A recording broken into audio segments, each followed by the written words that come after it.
Hi everyone, and it's the last day of the working week. It's the 18th of October. Being Friday means that tomorrow will be our live show. I've already got a bit of an idea of what we're going to be talking about tomorrow. The main thing is it's your program. We spend about an hour together. I get to as many comments as I possibly can, and it's really up to you to come up with some topics, throw some questions in there, and we'll have a good hour talking about things happening here in Thailand. So we look forward to seeing you then at 9 a.m. Thai time. Now, I've got quite a few things to get through today, including great balls of fire, but a bit of a cautionary tale to start with. And the story written by thepatianews.com. 2 Thai women arrested for scamming tourists with fake resort bookings in Pattaya. And of course the ubiquitous photo, this time with the tourist police and the perpetrator.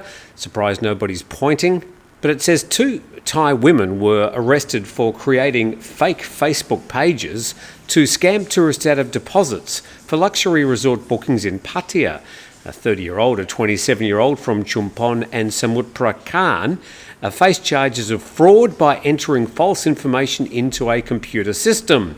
According to police, the suspects created fake Facebook pages for a high-end resort on Kolan, Pattaya, to scam tourists into paying deposits for room bookings. Once the victims transferred the money, the suspects blocked them on Facebook and looked for new targets. Smile for the camera.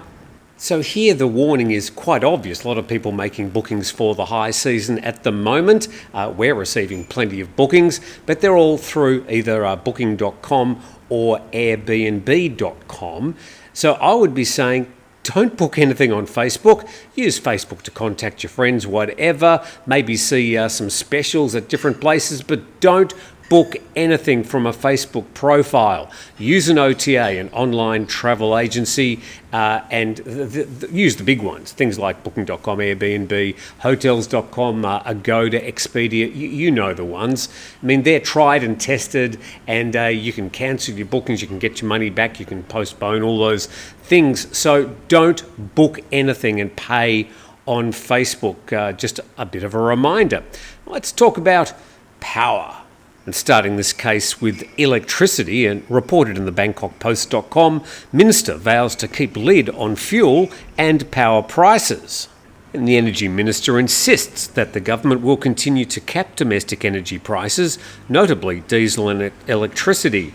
He made the comment at the 2024 Energy Symposium, and it came as conflicts in the Middle East showed no signs of abating.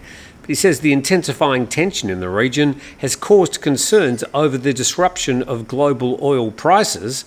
I've talked with officials from many departments in the Ministry of Energy who said there is no big worry over price fluctuations in the global market.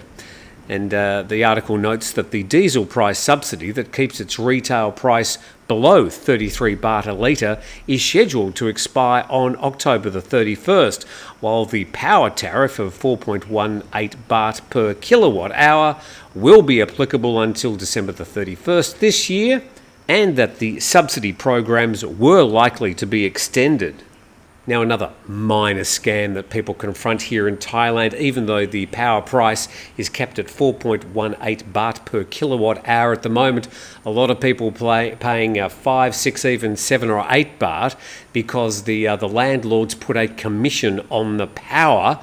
Make sure that if you do rent a property, try and negotiate so that you pay the power bill directly, as I do with all my properties, just as well when you see my air conditioning bill. On to a slightly related matter, BangkokPost.com again, this time reporting 5% of compressed natural gas-powered buses are defective. The Department of Land Transport says that 68 of the 1,331 CNG-fuelled buses it's inspected this month were below standards and have been temporarily banned from the roads.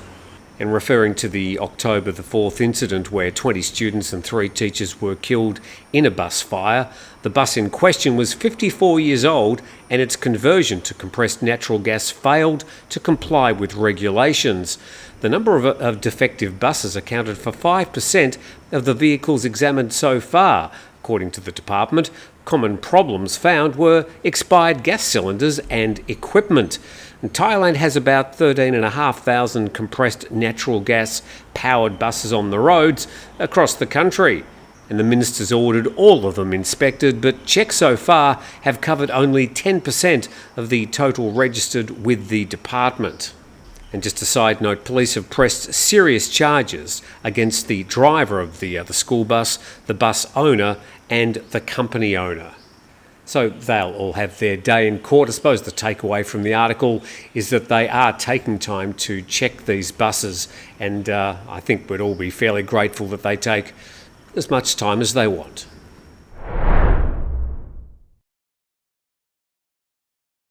And while on our transport-related theme, from the Bangkok Post Facebook page. And the government plans to impose a congestion charge of 40 to 50 baht on motorists who enter inner Bangkok streets to raise money to subsidise a flat 20 baht fare for all electric rail lines in Greater Bangkok. The Transport Minister saying that the pay-to-drive system would also help reduce traffic on major Bangkok roads. Now, congestion tax is not new in a lot of big cities around the world, and you would think that Bangkok, probably a lot more than other big Asian cities, would benefit from some sort of congestion tax. Tell us what you think about the congestion tax. Maybe perhaps go beyond, they're just going to be putting it in their own pockets, and say something useful, but would be interested to hear what you've got to say. Now, the next article is a lot of speculation. Pattaya Mail has written quite a lot of articles about things like the ETA and new visa programs. This time, the writer Barry Kenyon is certainly veering into speculation, so I just want you to know that what we're talking about does involve a certain amount of opinion.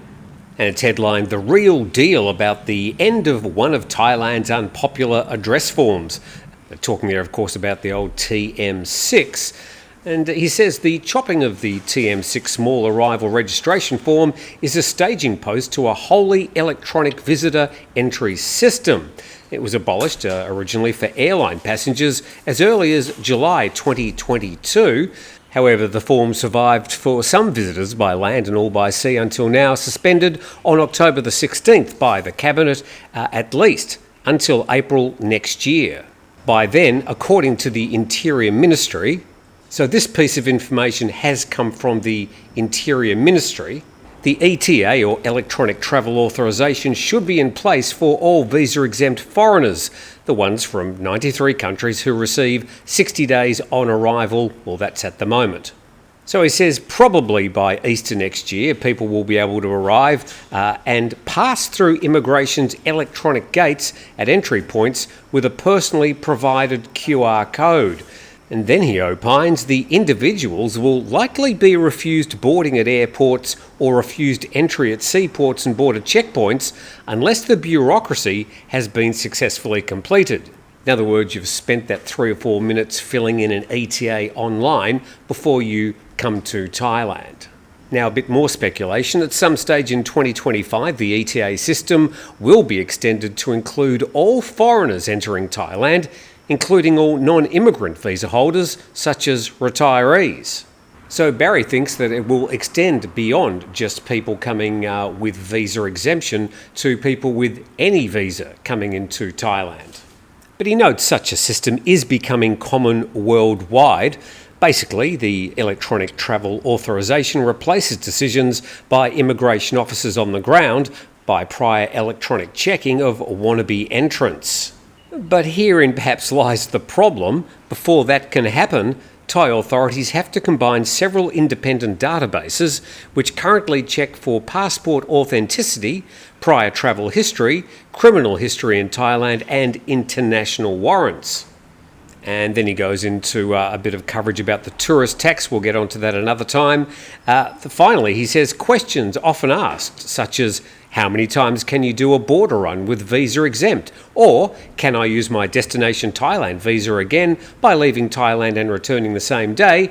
Will be settled remotely and probably by a computer, AI or a bot, call it what you will. Is this a good thing for Thailand? sort of being dragged into the 21st century, but automating a lot of the processes that in the past were perhaps determined by an immigration officer who may or may not be having a good day. What do you think about that article?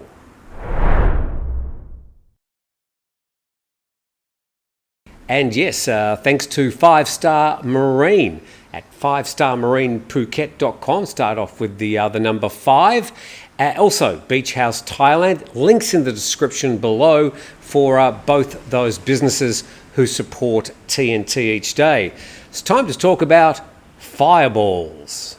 And we start off with the PM Petongtan Shinawat, who travelled to open the World Naga Fireball Festival in Pon Pisai district in Nong Khai. Now this is way up in the far northeast of Thailand near the Lao border, right on the Mekong River. Noting that it's now called the World Festival, it looks like the local tourism authority have wound this up somewhat. So people flocking to the banks of the Mekong River each year to wait for the opportunity to see these fireballs rising from the water into the skies. And Wikipedia notes that the Naga Fireballs, also known as Bung Phai Payanak or Mekong Lights, and formerly the Ghost Lights, are a phenomenon said to be seen annually on the Mekong River. And the glowing balls are alleged to naturally rise from the water high into the air. The balls are said to be reddish and range in size from smaller sparkles up to the size of basketballs. And also, strangely, notoriously difficult to get on video. They quickly rise up to a couple of 100 metres before disappearing. The number of fireballs reported varies between tens and thousands per night, and the phenomenon is locally attributed to Payanak, a giant serpent said to live in the Mekong. But a 2002 ITV documentary showed Lao soldiers firing tracer rounds into the air across the river from the festival. And a Thai biologist analysed footage of a Naga Fireball event and concluded that the effect was caused by the firing of flare guns from the other side of the river, which does sound more plausible, but one way or another they've turned this into a huge tourist attraction each year, attracting people up to the northeast of Thailand to sit on the banks, eat food, drink, enjoy the company of others and watch for the fireballs. Good luck if you're up there. Take a photo. We'd like to see one. That's it for today. We've got our live program tomorrow. Please subscribe to the channel. Hopefully we'll catch up with you tomorrow. Otherwise, we'll see you next time.